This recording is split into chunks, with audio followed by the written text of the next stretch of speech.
바쁜 아침 출근길, 여러분 지금 지하철 에스컬레이터 타고 계신가요? 아마 습관적으로 왼쪽 공간 쫙 비워두고 막 오른쪽 손잡이에 바짝 붙어서 올라가시는 분들 많으실 겁니다. 네, 뒤에서 막 걸어 올라오는 분들 길 막으면 약간 눈총 맞으니까요. 아, 맞아요. 눈치 보이죠. 그 누군가를 배려하려는 행동이 우리 일상에선 완전 상식처럼 자리 잡았잖아요. 그렇죠. 그런데 그 작고 당연한 배려가 사실은 거대한 에스컬레이터를 속으로 곪게 만들고 누군가의 목숨까지 위협하는 행동이었다면 어떨까요? 네, 바로 그 지점 때문에 11년 만에 정부가 에스컬레이터 두 줄서기 정책을 다시 꺼내 들었습니다. 아니 솔직히 저는 이거 처음 보고 막 출근길에 1분 1초가 아쉬운데 이걸 진짜 다시 하라고 하면서 엄청 반발심부터 들었거든요. 그래서 오늘 저희 집중탐구에서는 이 에스컬레이터 두 줄 서기를 파헤쳐 보려고 합니다. 네, 뉴스 기자부터 언론사 칼럼, 또 대구 도세철도의 통계 데이터, 그리고 나무위키의 역사 자료까지 아주 탈탈 털어왔죠. 맞습니다. 여러분이 매일 타는 에스컬레이터에 어떤 딜레마가 숨겨져 있는지 진짜 쟁점이 뭔지 샅샅이 파헤치는 게 오늘 저희의 미션입니다. 자, 일상에서 너무 당연하게 여기던 걸 다시 들여다보는 거 이거 진짜 흥미롭지 않나요? 그럼요. 매일 겪는 출근길 풍경 속에 사실은 기계공학적인 문제, 또 인간의 심리, 그리고 과거 정책의 실패가 다 얽혀 있거든요. 그러니까요. 아니 근데 애초에 에스컬레이터 앞에 서면 마치 모세의 기적처럼 왼쪽 길이 쫙 갈라져 있잖아요. 우린 이게 너무 익숙한데 도대체 이 문화가 언제부터 시작된 건가요? 시계를 1990년대 후반으로 좀 돌려봐야 해요. 당시에 시민운동의 일환으로 이 한 줄서기가 처음 홍보되기 시작했거든요. 아, 90년대 후반이요. 제가 어릴 때만 해도 이 정도로 철저하게 지켜지진 않았던 것 같은데? 네, 결정적인 계기가 있었죠. 바로 2002년 한일 월드컵입니다. 아, 2002년. 맞아요. 전 세계 외국인들이 한국에 막 몰려오는 큰 행사를 앞두고 바쁜 사람을 배려하는 게 선진 시민의식이다. 이런 캠페인이 대대적으로 벌어진 거예요. 와, 기억나요. 그때 막 글로벌 스탠다드 맞춰야 한다면서 온 국민이 으쌰으쌰 하던 분위기가 있었죠. 네, 거기에 한국 사람 특유의 빨리빨리 문화가 찰떡처럼 결합된 겁니다. 진짜 시너지가 폭발했네요. 빨리 갈 사람은 왼쪽으로 막 걸어 올라가고 피곤한 사람은 오른쪽에 서서 쉬고 솔직히 직장인 입장에서는 이 시스템이 효율성 끝판왕이긴 하잖아요. 그런데 그 효율성이 오히려 족쇄가 된 셈입니다. 족쇄요? 단기간에 너무 완벽하게 정착해버렸거든요. 대중교통 문화의 일부로 단단하게 굳어지면서 사람들의 머릿속에 왼쪽은 걷는 길, 오른쪽은 서는 길, 이게 하나의 법처럼 박혀버린 거예요. 그렇죠. 거의 관습법이죠. 근데 정부가 이렇게 잘 돌아가던 문화를 왜 갑자기 문제의 원흉 취급을 하는 건지 약간 의아해요. 사실 정부 정책이 그동안 계속 오락가락했거든요. 맞아요. 어느 날 갑자기 역마다 두 줄로 서세요 포스터가 엄청 붙어 있었던 기억이 나거든요. 그게 언제였죠? 2007년에 정부가 에스컬레이터 고장하고 안전 문제를 이유로 처음 제동을 걸었습니다. 두 줄서기 캠페인을 공식 도입했던 거죠. 아, 그때가 2007년이었구나. 네, 근데 결과는 철저한 실패였습니다. 이미 10년 가까이 한 줄서기가 몸에 밴 시민들이 갑자기 두 줄로 서라는 걸 못 받아들인 거죠. 솔직히 못 받아들이죠. 왼쪽에 서 있으면 막 비키라고 소리치고 눈치 엄청 주잖아요. 맞아요. 결국 정부도 그 압도적인 문화를 버티지 못하고 2015년에 두 줄서기 캠페인을 공식적으로 폐기합니다. 와, 캠페인을 완전히 포기했었네요. 네, 표면적으로는 걷거나 뛰지 않기라는 좀 포괄적인 안전 수칙으로 실적 바꿨지만 사실상 두 줄서기 강제를 포기한 거나 다름없었죠. 아니 그러면 2017년에 실패하고 2015년에 포기했던 걸 지금 2026년 승강기 안전관리 기본계획에 다시 넣어서 11년 만에 부활시켰다는 거잖아요. 네, 맞습니다. 여기서 진짜 의문이 생깁니다. 정부 정책이 30년 가까이 갈 때처럼 흔들리는 동안 우리는 혼란스러우니까 그냥 눈앞에 당장 편한 한 줄 서기를 더 굳게 믿게 됐단 말이에요. 그렇죠. 관성이 붙었죠. 사람들의 엄청난 반발이 뻔히 예상되는데도 굳이 이 무덤 속 정책을 다시 파는 진짜 이유가 뭡니까?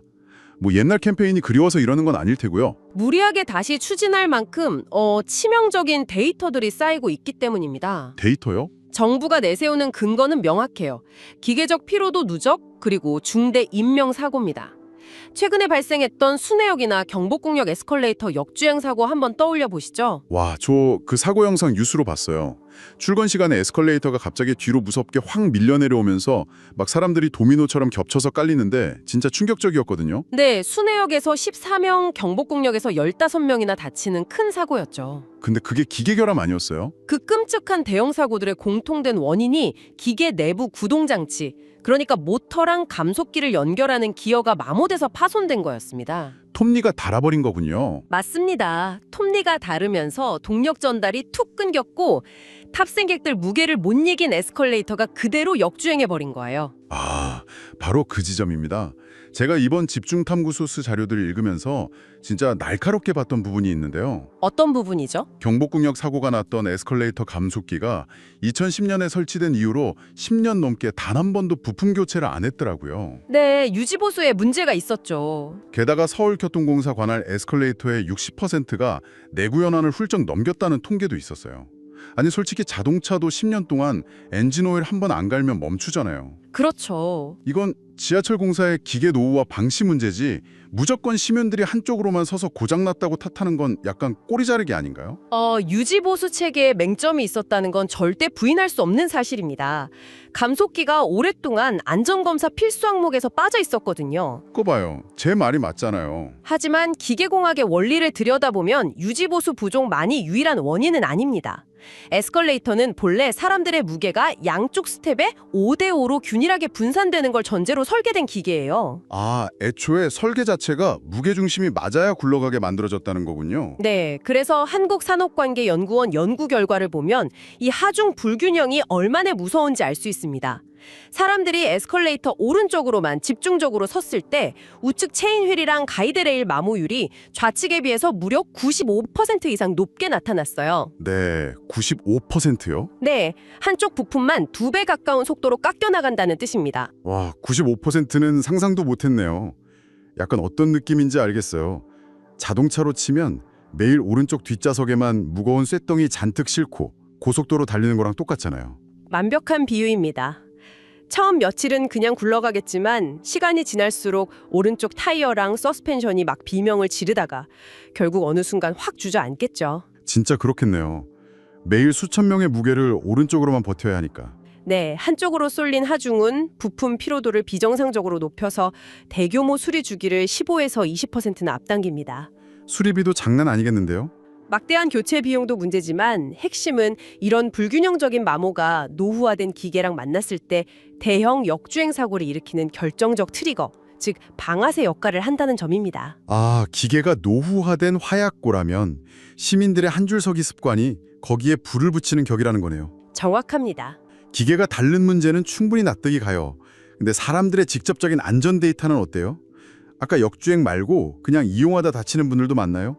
한국승강기안전공단에서 10년간 중대사고 데이터를 분석했는데요. 결과가 매우 충격적입니다.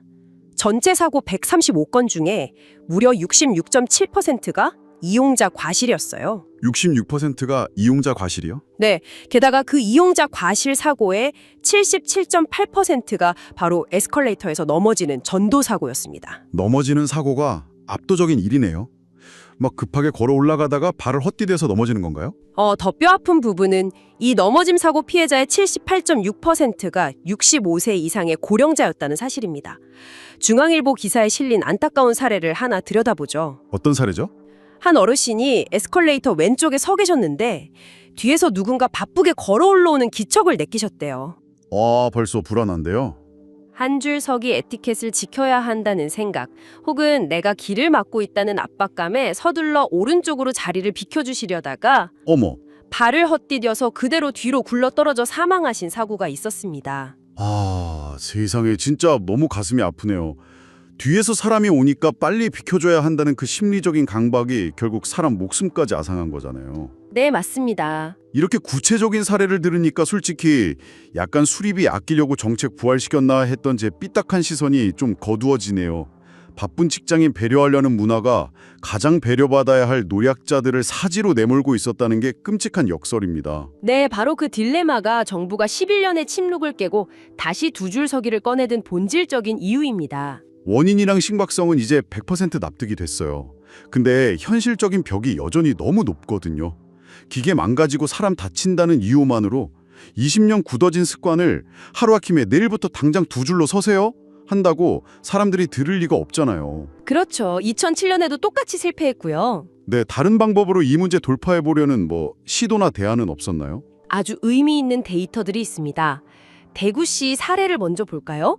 대구교통공사는 시민들하고 막 힘 빼고 싸우는 대신에 환경 자체를 미묘하게 바꿔버리는 파격적인 실험을 했습니다. 환경을 바꿨다고요? 어떻게 하셨는데요? 반월당역처럼 넘어짐 사고가 잦고 고령자 이용이 많은 역 에스컬레이터 속도를요, 분당 20m에서 15m로 하향 조정했습니다. 네, 고작 1분에 5m 늦췄다고요? 아니 그게 눈에 띄는 차이를 만드나요? 결과는 경이로웠습니다. 속도를 낮춘 지 단 68일 만에 넘어짐 사고가 16건에서 1건으로 무려 94%나 급감했습니다. 와, 94% 감소예요. 기계를 조금 느리게 세팅한 것만으로 사고율이 거의 제로가 됐다는 거잖아요. 속도 줄인 거랑 넘어지지 않는 것 사이에 대체 어떤 메커니즘이 있는 거죠? 행동경제학에서 말하는 넛지 효과가 작용한 겁니다. 기계가 빠르게 움직이면 사람들은 무의식적으로 나도 저 속도에 맞춰서 빨리 움직여야 한다는 심리적 압박을 받거든요. 그래서 무리하게 걷거나 뛰게 되죠. 아, 뭔가 쫓기는 느낌이 들죠. 반대로 속도를 확 늦춰버리면 뇌는 이 공간을 천천히 가도 되는 곳으로 인식합니다. 굳이 에스컬레이터 위에서 걸을 심리적 동기가 사라지니까 자연스럽게 손잡이 잡고 가만히 서 있게 되는 거예요. 걷지는 않으니까 당연히 넘어질 확률도 극단적으로 낮아지는 거고요. 맞습니다. 와, 이거 진짜 멋지네요. 행동을 법으로 강제하는 게 아니라 기계 세팅 값을 바꿔서 사람들의 심리를 부드럽게 유도한 거 굉장히 똑똑합니다. 그럼 해외는 어때요? 우리나라처럼 한 줄 서기 때문에 골머리 앓는 나라들이 있을 텐데. 이 에스컬레이터 문제는 한국만의 특수한 상황이 아닙니다. 전 세계 주요 도시들이 공통으로 겪고 있는 안전과 효율의 거대한 딜레마죠. 해외 사례도 소스에 있었죠? 네, 일본 사례를 보시죠. 나고야시랑 사이타마현은 아예 조례를 제정해서 에스컬레이터 위에서 걷는 행위 자체를 법으로 금지했습니다. 벌칙 조항은 없었지만 강력한 메시지를 던진 거죠. 아니, 아예 걷지 말라고 조례까지 만들었다고요? 일본은 매뉴얼 잘 지키니까 좀 효과가 있었나요? 도입 직후에는 효과가 있는 듯 했습니다. 다들 양쪽으로 서서 가기 시작했거든요. 근데 딱 1년 뒤에 다시 조사를 해보니까 시민들이 결국 원래의 효율을 쫓는 한 줄 서기 습관으로 슬그머니 돌아가 버렸습니다. 아, 1년 만에 도루묵이 됐군요. 관습을 제대로 하루아침에 누르는 게 진짜 불가능에 가깝네요. 네, 영국도 재밌는 사례가 있습니다. 런던 시민들도 한 줄 서기가 뼛속까지 깊이 뿌리내려 있는데요. 2015년에 런던 교통국이 혼잡도 줄이려고 강제로 두 줄 서기 실험을 해봤거든요. 네. 사람들이 두 줄로 꽉 채워서 가만히 서서 올라갈 때 단위 시간당 수송량이 오히려 30%나 증가한다는 걸 데이터로 입증했어요. 잠깐만요. 가만히 두 줄로 서서 올라가는 게 막 걸어 올라가는 것보다 사람을 30%나 더 많이 실어 나른다고요? 아니, 직관적으로 전혀 이해가 안 가는데요. 빨리 걸어야 더 많이 빠져나가는 거 아닌가요? 개개인의 속도로 보면 걷는 사람이 빠른 게 맞죠. 하지만 공간의 밀도를 생각하셔야 합니다. 공간의 밀도요? 누군가 에스컬레이터에서 걸어 올라가려면 앞사람이랑 부딪히지 않기 위해 최소 한두 개의 빈 계단, 즉 여유 공간이 필요하잖아요. 그렇죠. 딱 붙어서 걸을 순 없으니까. 반면에 사람들이 가만히 서 있을 때는 모든 계단마다 2명씩 아주 촘촘하게 탑승할 수 있습니다. 아, 한 줄은 비워둔 채 앞뒤 간격 띄우며 걷는 것보다 모든 면적을 100% 활용해 두 줄로 빼곡히 서서 가는 게 전체 역사의 수송 효율을 압도적으로 높이는 겁니다. 와, 빈 계단을 버리지 않고 꽉꽉 채워 넣는 원리군요. 수송량이 30%나 늘어난다는 완벽한 물리적 징표가 나왔으니까 런던 시민들은 당연히 두 줄 서기에 차성했겠죠. 아니요. 이 실험 역시 시민들의 엄청난 반발에 부딪혀서 정식 도입은 완전히 무산됐습니다. 네, 30%나 더 빨리 빠져나간다면서요. 왜 반발한 거예요? 인간은 기계가 아니니까요. 수송량이라는 객관적 수치보다 타인에 의해서 내 길이 막혀 있다는 심리적 스트레스랑 통제권 상실감이 훨씬 더 컸던 겁니다. 아, 내가 원할 때 걸어갈 수 없다는 그 답답함. 네, 전체 시간은 단축됐어도 그 답답함 때문에 출근길을 훨씬 길고 고통스럽게 느낀 거죠. 반면에 캐나다 토론토나 네덜란드 암스테르담은 아예 한 줄 서기를 철저하게 문화로 인정하고 지킵니다. 누가 왼쪽 줄 막고 있으면 아주 직설적으로 비켜달라고 하죠. 전 세계가 그야말로 각양각색이네요. 효율을 입증해도 실패한 런던, 법으로 억눌러도 돌아간 일본, 아예 쿨하게 한 줄서기 인정하는 암스테르담. 결국 이건 수학 공식처럼 정답이 없는 문제네요. 그렇죠. 지금 이거 듣고 계신 여러분 생각은 어느 쪽에 가까우신가요? 기사들 보니까 우리나라 시민들 반응도 아주 팽팽하게 갈리더라고요. 네, 언론에 보도된 시민들 인터뷰를 보면 입장이 두 갈래로 극명하게 나뉩니다. 한쪽은 현실적인 생존 논리예요. 출근길 환승 통로에서 1분 1초가 극해 죽겠는데 두 줄로 꽉 막고 있으면 복장 터진다.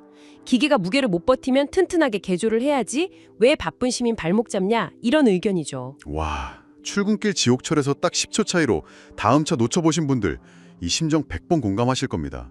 눈앞에 에스컬레이터가 벽처럼 꽉 막혀 있으면 진짜 피가 마르거든요.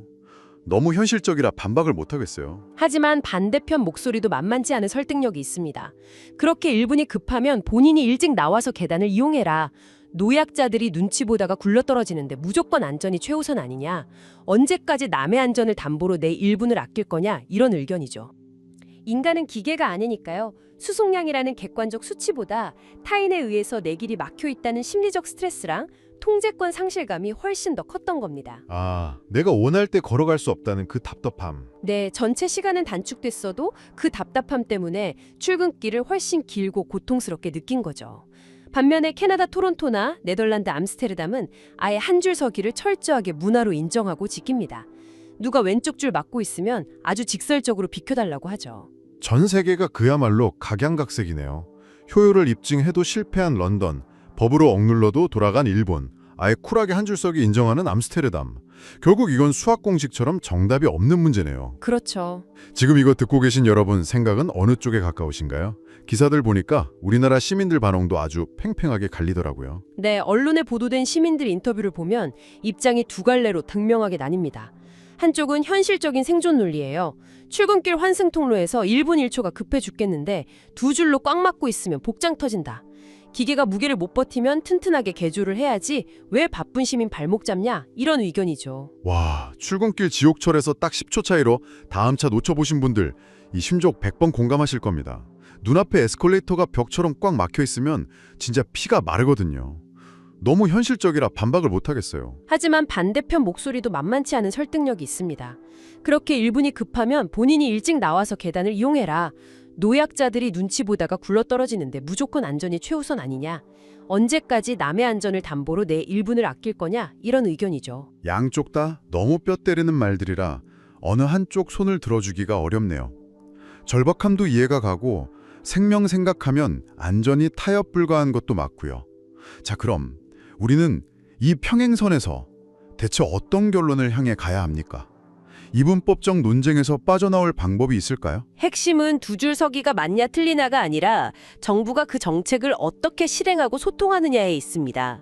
2007년에 실패했던 가장 큰 이유는 시민들을 설득할 근거를 제대로 투명하게 소통하지 않았기 때문이거든요. 그냥 막 일방적으로 위험하니까 서라, 이런 훈계 방식이었죠. 네, 하지만 지금은 다르잖아요. 우리한테는 좌우 부품 95% 마모율 차이라는 물리적 증거가 있고 고령자 전도 사고라는 명확한 통계 데이터가 있습니다. 예전처럼 포스터만 덜렁 붙일 게 아니라 여러분이 앞사람 추월하라는 순간 누군가 생명의 위협을 느끼고 있고 기계가 비명 지르며 깎여나가고 있습니다. 이렇게 인과관계를 제대로 알려야 한다는 거군요. 그렇습니다. 그리고 여기서 가장 중요한 정책적 제언이 등장합니다. 과연 전국의 모든 에스컬레이터에 이 규칙을 무자르듯 일괄 적용하는 게 맞을까요? 아, 굳이 그럴 필요 없죠. 아침 신도림역 환승통로랑 주말 한가한 백화점 에스컬레이터는 완전히 다른 세계잖아요. 바로 그 맥락입니다. 주소일보 칼럼에서 제안한 게 그거예요. 무조건적인 전면 시행으로 반발을 부를 게 아니라 공간 성격에 따라 유연하게 접근하는 맞춤형 전략이 필요하다는 겁니다. 맞춤형 전략이요? 네, 백화점, 대형 쇼핑몰, 병원처럼 보행 목적 자체가 여유롭거나 노약자가 많은 공간부터 두 줄 서기를 최우선으로 정착시키는 거죠. 아, 핀셋 규제 같은 거네요. 아까 대구시 사례처럼 어르신 많은 역은 속도를 줄여서 걷지 못하게 넛지를 주고 반대로 바쁘게 환승하는 킬러 구간들은 당장 습관 꺾기 힘드니까 안전점검 빈도를 확 늘리는 쪽으로 타협점을 찾는 거. 이거 진짜 현실적이고 똑똑한 접근인데요. 네, 장소의 목적과 이용자 특성을 철저히 분석해서 제도로 강압하는 대신 자연스럽게 행동 변화를 이끌어내는 섬세한 정책이 필수적입니다. 자, 그럼 이 수많은 이야기들이 가리키는 종착지는 과연 어딜까요? 오늘 살펴본 역사, 사고 데이터, 글로벌 사례들 싹 다 종합해보면 본질적인 진실 하나가 떠오릅니다. 애초에 에스컬레이터는 그 위에서 걷거나 뛰라고 만든 계단이 아니라는 거죠. 네, 정지 상태로 안전하게 몸을 싣고 이동하도록 설계된 운송기계일 뿐입니다. 효율이라는 환상에 취해서 그 본질을 잊어버린 대가로 우리는 잦은 고장과 인명피해라는 큰 비용을 치르고 있었던 거예요. 하지만 20년 넘게 우리 세포에 새겨진 한 줄 서기 습관을 내일 당장 뜯어 고치는 건 불가능하다는 것도 인정해야죠. 결국 진짜 목표는 당장 무조건 두 줄로 서 이게 아닌 것 같습니다. 관절이 아파서, 짐이 무거워서, 아니면 그냥 바쁘지 않아서 왼쪽 길에 서 있는 누군가에게 왜 길 막냐며 눈치 주지 않는 문화, 타인의 속도를 존중하고 그 심리적 압박감을 없애주는 게 진정한 두 줄 서기의 출발점 아닐까요? 네, 문화는 강요가 아니라 이해를 통해 변하는 법이니까요.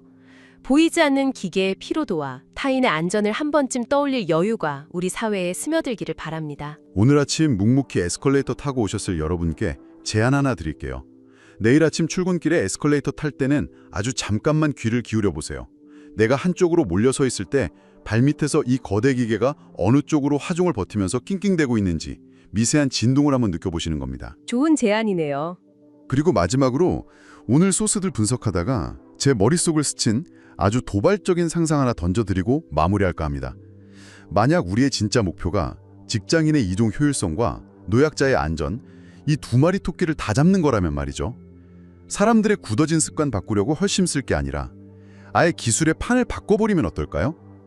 앞사람 추월에도 어깨에 안 부딪히게 발판이 엄청 넓은 초광폭 에스컬레이터를 설계한다든가, 아니면 사람들 무게 쏠림을 감지해서 속도랑 각도가 자동 조절되는 AI 스마트 에스컬레이터를 도입하는 게 진정한 미래지향적 해결책 아닐까요? 오, 그거 진짜 흥미로운 발상이네요. 내일 출근길 꽉 막힌 에스컬레이터 위에서 여러분만의 기발한 상상력을 한번 더해보시길 바랍니다. 이것으로 오늘 집중 탐구를 마칩니다. 내일 여러분의 출근길이 조금 더 안전하고 덜 조급하기를 바라면서 저희는 다음 시간에 더 깊고 놀라운 주제로 찾아오겠습니다.